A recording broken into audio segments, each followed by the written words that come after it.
What's up, everybody? Welcome to Podcast Now Plus. I'm Alex. In this video, I want to talk about a very interesting and important game to me in Fast and Furious Crossroads. Now, maybe not even necessarily an important game, but a game built off of a franchise that is insanely important. I mean, I thought this would be a fun video. You know, I try and make these kind of Sunday, Monday videos a little bit different, and this is a game that, well, obviously has stuck out like a sore thumb ever since it was first announced back at the Game Awards, right? That this was going to be their massive closeout event, their closeout announcement. They had obviously Vin Diesel and Michelle Rodriguez come out on stage with Jeff Keighley to announce this game, show the trailer. And remember, this game was supposed to come out in May with the movie, because the movie is supposed to come out May 22nd, or was supposed to come out May 22nd, right? F9. Now, that has been delayed. That's been delayed till next April, so it's gotten delayed almost a full year. And remember, this was, I don't want to be mean. I don't want to be mean to the game developers. It's ultimately, honestly, a game I would completely give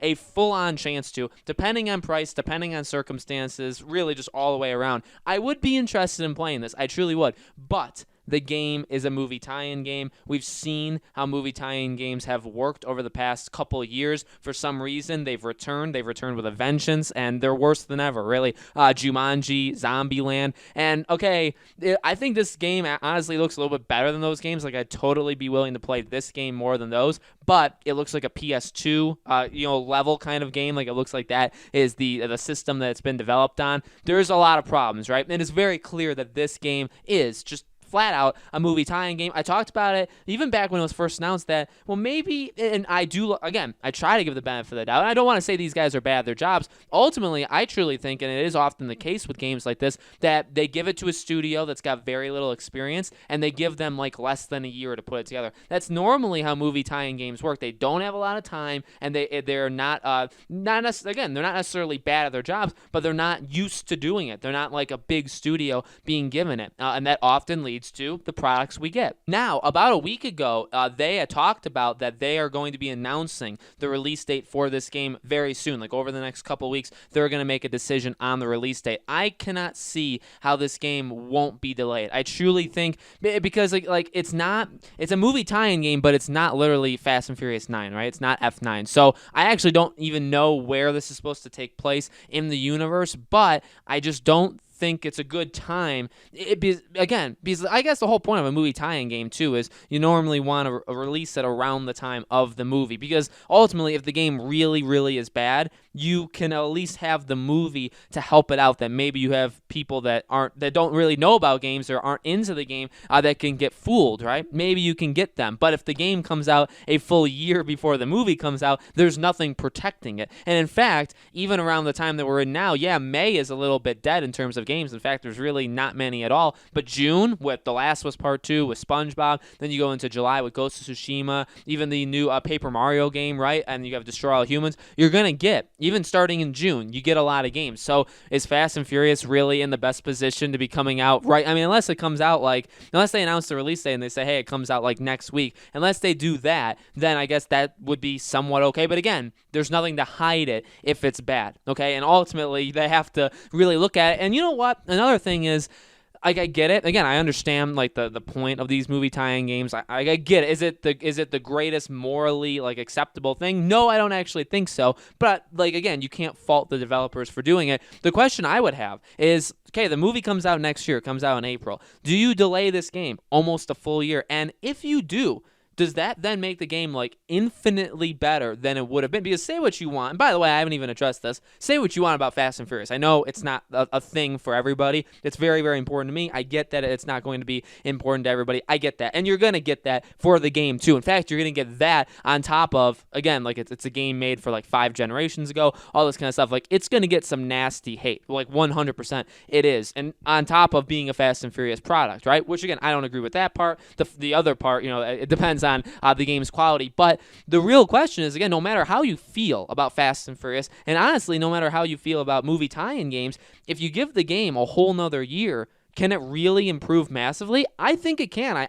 Because if you think about it, if the game, we don't know this, but say they were only given a year to make this game. Well, now you've just doubled their development time, right? Because 1 year is not a lot. If you give them an extra year, you've literally just doubled the time they originally had. So what can they do in that? But here's the add-on question. Are they given the opportunity, because again, oftentimes with these studios, they're like very short-term contracts. They'll be given the, again, property to do this. They'll make the game very, very quickly. They move on to something else, right? So like the question would be, one, would they benefit from having a full year another year to continue making the game? But two, would they even be allowed, or is it something even more kind of terrible where they finish the game? Like say the game is done like next week and they literally sit on that game for a full year. They do not touch it and then releases next year. Like could they do that? That would be pretty darn interesting. But another thing even to think of on top of that is next April, next May, whenever they want to release it, next gen. We're fully into next gen.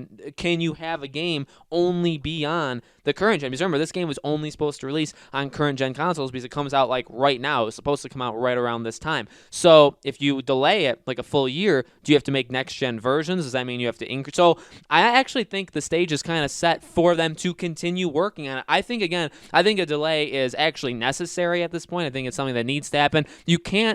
I really don't think the studio would be able to argue like, nope, we've put in the full amount of effort. We are completely fine with the product that we're about to give out to you guys that you're going to pay $20, $30, $40 on. We think we have made the perfect thing. In all reality, really, can any game say that? Firstly. Secondly, especially a game like this, can you really say that, right? It's not like they can use the excuse of the movie. In fact, I think they will. Ultimately, here's my prediction. I think they'll delay it. I don't know if they would delay it all the way till April. Maybe it's something really weird where it's like in the fall, and they delay it to the fall. You play that, you get a taste of that, and then you get the movie. I do think it makes overall more sense for them to just delay it to April. Just put it like a week before the movie releases. I think that makes the most sense. And I think they will use the movie's delay as a reason, and then they can even cite, hey, we get extra development time. We can maybe even give next-gen versions out, stuff like that. I think overall, it makes a ton of sense to do it like that. So guys, let me know in the comments below. What do you think? Do you think this game is going to get delayed? Do you care about this game? I think there's going to be people that care about this game. I also think that I care about this game in a really weird and twisted way. I really think I do, and maybe that's going to come back to bite me in the future. I think that also will happen. But let me know. Make sure, as always, you guys subscribe to this YouTube channel. Hit the bell icon so you guys know when these videos go up. I do a new video on this channel every single day, and so you can always expect a brand new video the next day. Again, thank you guys so much for watching, and I'll see you all on the next video.